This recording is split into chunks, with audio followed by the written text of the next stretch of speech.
beginning in this fourth quarter of play.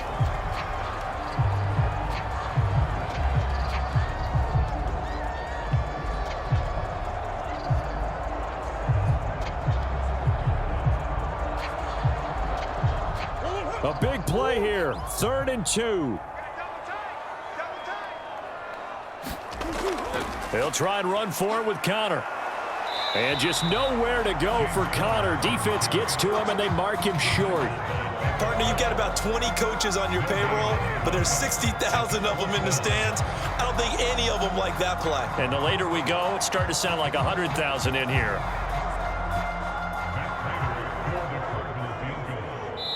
And we will get a timeout with 2 ticks left.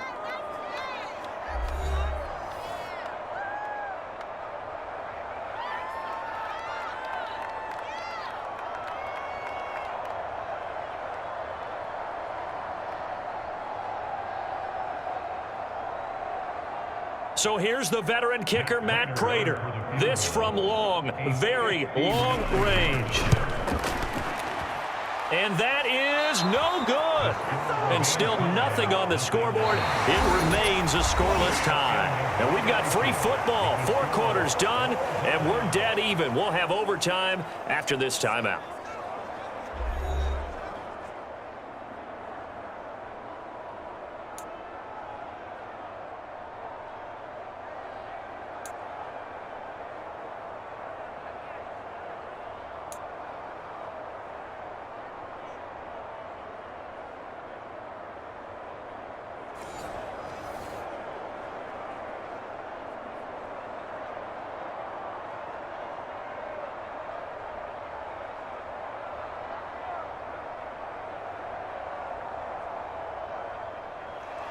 So it's the Seahawks who are going to get the first crack at things. They'll possess it to start things off here in overtime.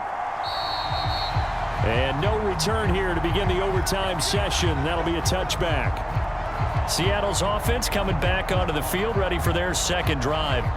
And the first drive, 3 and out. Second possession, see if they can get a little momentum. And oftentimes that first drive is just a feeling out process. You have some plays that you've got called and you want to see how the defense reacts. It may not go terrific on the first one. Now they're ready to go. They've kind of got to look at them, got a sense. Let's see if they open things up a little bit. See if they open things up. Let's see what the defense does here, too, after a good stop.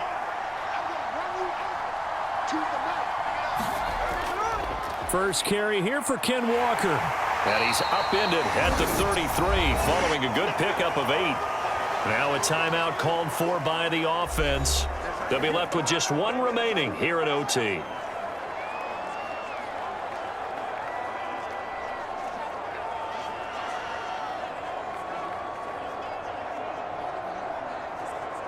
Opening drive of overtime. Both teams will get a possession, barring a defensive score.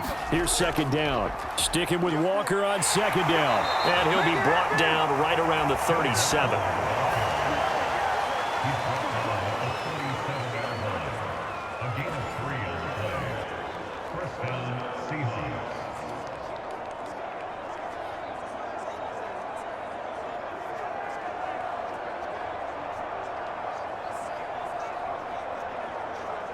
Line of scrimmage, the 37 on 1st and 10.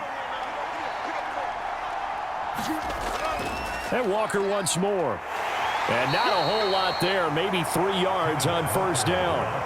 Well, that's just a pile of bodies there, and that's when you kind of find out who's a tough guy, right? Who can stand up and make a play. It was only a 3-yard run, but for both sides, they had to walk away from that feeling like, okay, I can stand up when the going gets tough in here.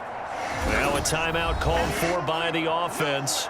It'll be their second and final timeout, remember, here in overtime. We'll be back.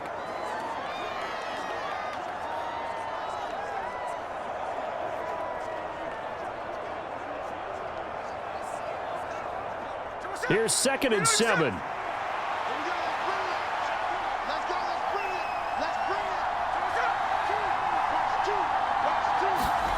Oh, they're going to run a little pop pass here.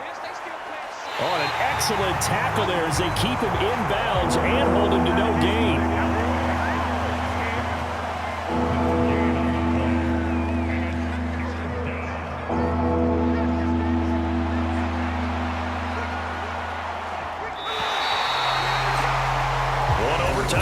32. We need another. We're still even. We'll switch sides and have that second overtime in just a moment.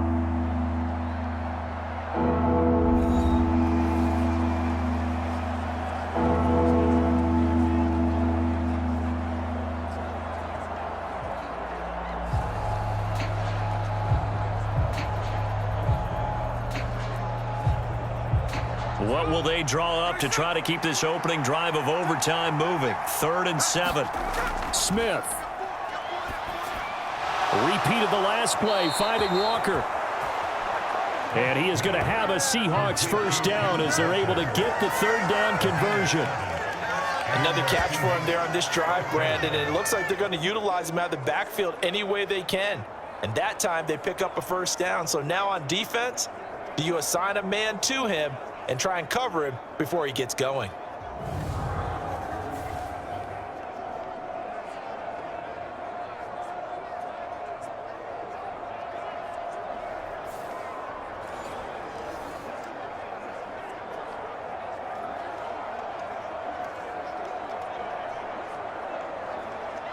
A couple of first downs on the drive already, as they'll go from the 47 now on first down. Now to the ground. Here's Walker.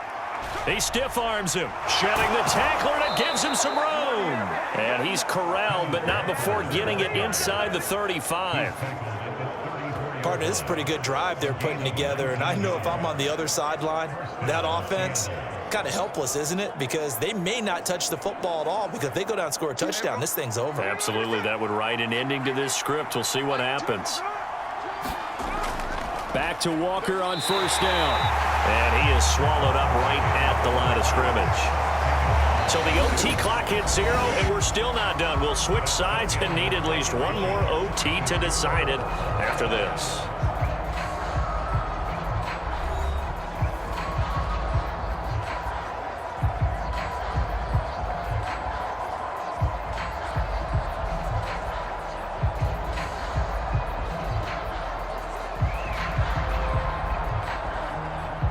So after the run for no gain, here's 2nd and 10.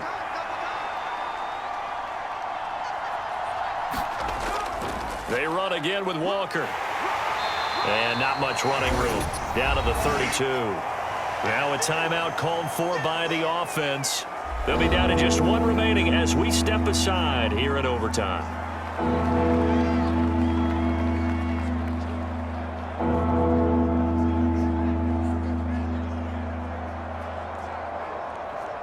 Third and 8 situation. A tough spot here in overtime on the opening drive.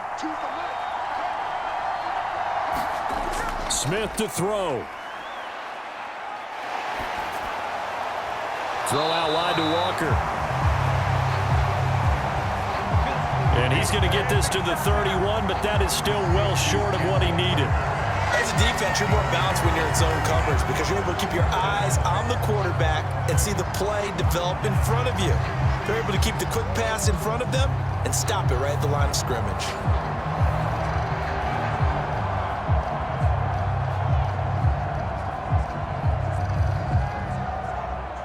So the field goal unit is on the field as this is a big spot right here. And the kick is good. And finally, this one is over. We thought it may never end, but that kick puts the exclamation mark on it. Now remember, this one is not over, but with the time running short here in this overtime, that could very well be the game winner. Yeah, remember now, the other team does get a possession, but when the clock runs out, that's it. So that was a well-calculated drive to use up the majority of the clock and leave your opponent with little to no time left.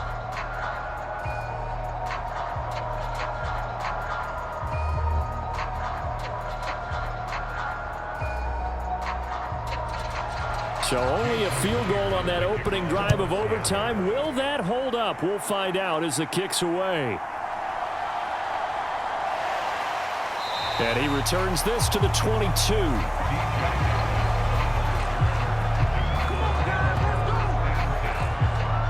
Arizona getting ready to go as they take the field. Well, it's pretty simple now. They need a field goal out of this drive to extend overtime, or obviously, Charles, a touchdown to win it.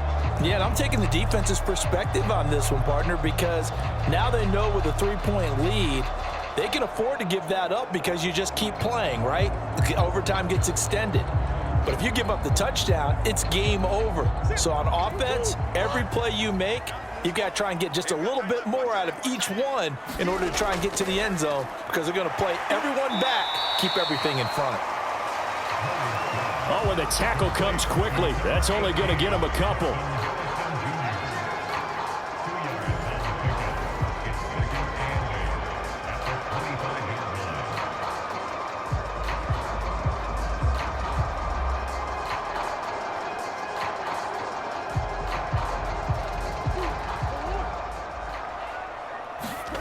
Here's Murray. Able to find Jones.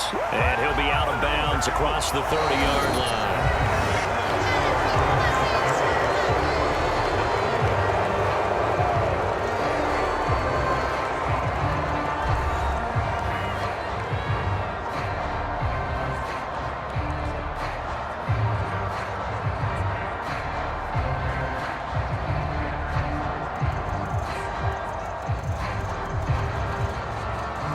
So they'll come up 1st and 10 now from the 33.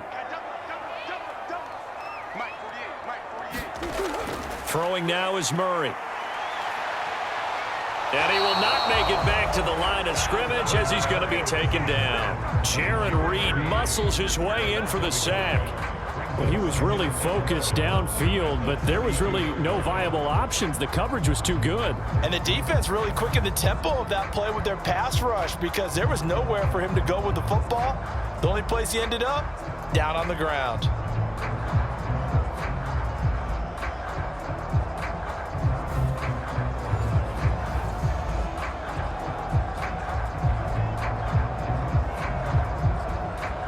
Now 2nd and 11 from the 32. Murray now to throw. And that one too far in front. He couldn't reel it in. It's incomplete. He really tried to thread that down the seam. Yeah, he tried to rip that one, didn't he? But a throw with that velocity, necessary when you're trying to hit a quick hitter like that one. Timing execution has to be perfect. Unfortunately for him, that one fell to the ground.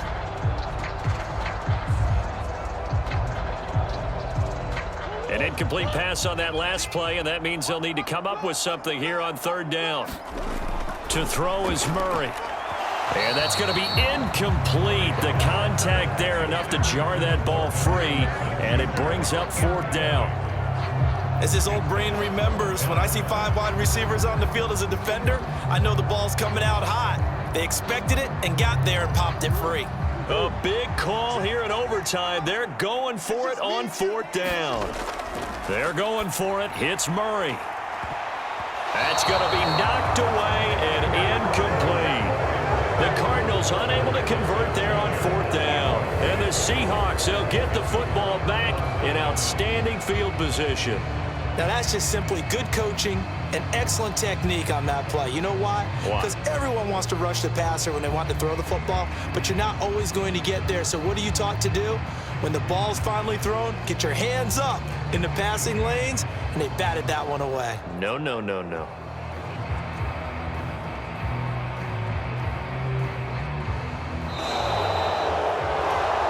Another one in the books for his partner. Always great to be by your side. And both offenses, both defenses had some moments in this one, but I think you would agree these coaching staffs are also going to have some stuff to clean up on film. Absolutely, partner. And let's face it, any game we get to watch from up here, it's going to be a blast. Do we want to get a real job? Absolutely not. Let's keep watching the NFL all season long. So that's a wrap for Charles Davis. I'm Brandon Gunn, and this has been a presentation of the NFL on EA Sports. For more, check us out at easports.com. With that, we say good night from Glendale.